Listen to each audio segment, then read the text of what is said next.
Qui es-tu, Camille? Je suis Camille Hougue, j'ai 21 ans, je suis en fac de droit en 4e année. J'habite encore chez mes parents et je suis en couple depuis maintenant 6 mois. Pourquoi as-tu fait appel à un coach? J'ai fait appel à un coach parce que en cette début d'année 2024, j'avais beaucoup de choses à travailler sur moi-même et en fait j'avais un objectif qui était en soi de devenir une meilleure personne et de devenir la meilleure version de moi-même plutôt. Et je savais que pour y arriver, je n'y arriverais pas seule, tout simplement. Et je savais que j'aurais besoin d'aide. C'est pour ça que j'ai décidé de faire appel à un coach. Et puis surtout, je me suis rendu compte que la santé mentale, c'était très important. Que malheureusement, je trouve qu'on négligeait beaucoup la santé mentale par rapport à la santé physique. Et même moi, d'ailleurs, pendant des années, je ne m'occupais pas du tout de ma santé mentale. Je savais même pas ce que c'était en vrai. Et grâce à toutes mes séances de coaching, j'ai pu me rendre compte que la santé mentale était tout aussi importante que la santé physique. Et c'est ce qui permettait de vivre, en fait, tout simplement.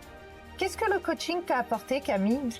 Alors, moi, le coaching, déjà, je trouve, pour commencer, que c'est propre à chacun et que vraiment, ça se fera en fonction des besoins de tout le monde. Mais moi, personnellement, le coaching, ça m'a beaucoup aidé sur le point de vue déjà de l'écoute des uns et des autres et aussi par rapport à mes émotions. Parce que pendant longtemps, je n'écoutais pas mes émotions. C'était quelque chose que je renfermais et que je laissais de côté parce que moi, j'ai un caractère très fort.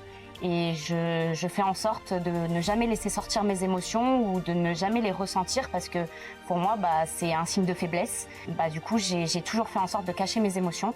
Et le coaching, ça m'a appris vraiment à revivre avec mes émotions, à les écouter et à apprendre à vivre avec. Et au final, c'est le mieux parce que les émotions, quand on ne les écoute pas, un jour, elles toquent trop fort à la porte et elles explosent. Et c'est ça qui peut avoir un comportement destructeur ou toxique ou ce genre de choses, comme les comportements que je pouvais avoir à l'époque. Oui. Et du coup, le coaching, ça m'a vraiment apaisée en fait. Ça a réussi je me suis reconnectée avec moi-même entre guillemets et ça a été vraiment une très belle expérience.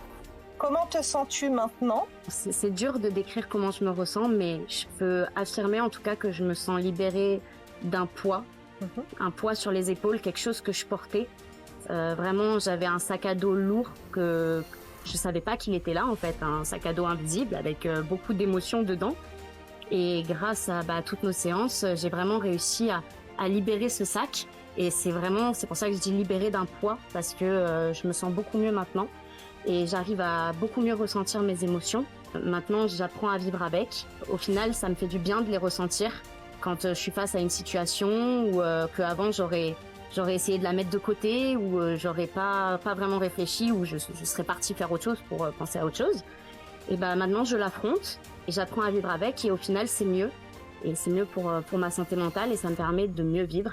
Et aussi par rapport à l'écoute, maintenant j'arrive mieux à écouter les gens, à comprendre leur point de vue, à me mettre à leur place, surtout grâce à un protocole qu'on a fait ensemble dont je parlerai après. J'arrive mieux à me mettre à la place des gens et me dire que toute situation peut être vue d'un point de vue différent et que tout point de vue est bon à prendre en fait pour chaque décision. Mais je peux affirmer en tout cas que maintenant je me sens vraiment mieux et plus libre même, je dirais, au final. Quels sont les protocoles qui t'ont le plus marqué? Alors en soi, il y a 2 protocoles qui m'ont vraiment plu et qui m'ont marqué dans tous les sens du terme. Donc je vais vous parler d'abord du premier protocole qu'on avait effectué. Alors j'ai pas exactement le nom du protocole, mais c'est ce qui m'a vraiment permis de me mettre à la place des gens et comprendre leur point de vue. Parce que moi, comme je l'ai dit en début de vidéo, j'habite encore chez mes parents et je suis beaucoup en conflit, surtout avec mon père. Et j'arrive pas à comprendre ses réactions, à comprendre ce qu'il pense. C'est vraiment et encore même après le coaching, des fois j'ai encore du mal, même si j'applique vraiment beaucoup tes conseils. Et j'ai vraiment essayé de me mettre à sa place et donc ce protocole m'a vraiment aidée parce que tu m'as fait revivre une dispute et en fait je me suis mis à ma place, donc je parlais, je disais ce qui s'était passé, la dispute, et je parlais à mon père comme si c'était mon père à côté. Et je lui parlais, je lui disais tout ce que j'avais sur le cœur alors qu'il n'était pas là, voilà, juste on faisait comme si, et je lui disais tout ce que j'avais sur le cœur. Et là d'un coup chamboulement de situation. Tu m'as dit de me mettre à la place de mon père, donc je me suis levée, j'ai changé de chaise et elle m'a dit maintenant tu vas répondre au nom de ton père, tu n'es plus Camille, tu es ton papa et tu vas répondre à tout ce que Camille vient de te dire. Et donc là, je me suis mis en fait dans la peau de mon père et je me suis vraiment rendu compte et j'ai vraiment réalisé tout le poids que lui il pouvait avoir sur les épaules aussi de son côté et tout ce qui faisait pour nous en fait tout de son côté en fait. Et c'est là que j'ai eu un énorme déclic et que je me suis dit ah oui merde, en fait mon père c'est aussi un être vivant comme moi qui a ses problèmes et faut que j'arrive à comprendre ça aussi. Donc voilà, ça c'est vraiment le premier protocole qui m'a vraiment aidé à être à l'écoute et à mieux comprendre les gens. Et le deuxième protocole, qui est un protocole un peu particulier, on est parti en randonnée du coup, parce que moi, comme j'ai dit en début de vidéo, je suis une personne qui est très comment dire, qui porte tout le poids du monde sur les épaules, voilà, qui a un gros sac à dos. J'essaye d'être forte en toutes circonstances.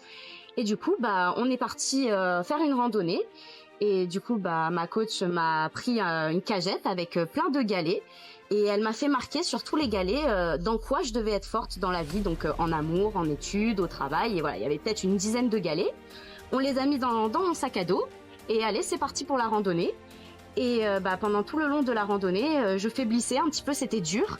Et ma coach était là derrière moi pour me pousser en me disant que allez, fallait être forte dans la vie, fallait être forte dans la randonnée, que fallait tout donner. Et là, pareil, ça m'a fait un gros déclic et je me suis dit, ah ouais, mais en fait, là, dans la vie de tous les jours, c'est comme si je portais ce sac et que ça m'empêchait d'avancer, en fait, et ça m'empêchait de respirer. Et du coup, tout au long de la randonnée, ma coach m'a demandé si j'étais prête à retirer des pierres. Et donc, on faisait une petite phrase symbolique pour dire que maintenant, c'était terminé ce point de vue-là. Et je jetais ma pierre et je la remplaçais par une plume dans mon sac. Et nous continuions la randonnée. Et à la fin de la randonnée, j'avais encore quelques cailloux parce que malheureusement, on peut pas se débarrasser de tout dans la vie ou on n'est peut-être pas prêt à encore se débarrasser de tout. Mais à la fin de la randonnée, j'étais plus légère et vraiment, j'ai même pleuré à la fin de la randonnée parce que c'est à ce moment-là vraiment. Et d'ailleurs, c'était notre dernière séance ensemble. Oui. Et ça m'a vraiment, j'ai vraiment senti à ce moment-là que j'étais soulagée d'un poids. Donc voilà, ce protocole était incroyable. Merci Camille. Ouais. On va couper 2 petites minutes. Donc du coup, est-ce que je recommanderais le coaching à quelqu'un? Alors franchement, moi je pense que tout le monde devrait voir au moins une fois dans sa vie un coach ou un psy ou voilà une aide pour la santé mentale surtout, parce que c'est vraiment pour moi une reconnexion avec soi-même en fait. C'est un avancement vers un meilleur soi futur.